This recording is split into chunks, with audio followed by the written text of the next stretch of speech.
তোমরা আগের ভিডিওতে অনেকেই কমেন্ট করেছো যে এটা কি হচ্ছে কাঁঠালের মুচি। আজকে আমরা দেখাবো কিভাবে কাঁঠালের মুচি দিয়ে সুস্বাদু ভর্তা করা যায়।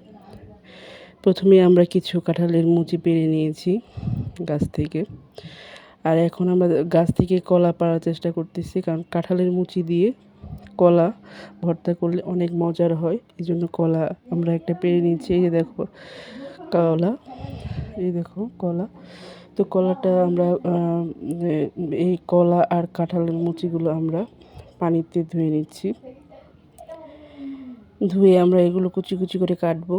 কাটার পর আমরা এই দেখো কাটা শেষ হয়ে গেছে। এরপরে আমরা নিয়ে নিচ্ছি তেঁতুল, কিছু তেঁতুল, তারপরে রয়েছে তোমার শুকনো মরিচ, লবণ, চিনি। এখন এইগুলো আমরা সব কাঁঠালের মুচি এবং কলার সাথে, কাঁচকলার সাথে মেশাবো। দেখো অনেক সুন্দর রং হয়েছে। সবাই মিলে আমরা খুব মজা করে খেয়েছি। তোমরাও এটা বাসায় ট্রাই করতে পারো। কাঁঠালের মুচি দিয়ে ভর্তা অনেক মজার হয়, ইয়ামি।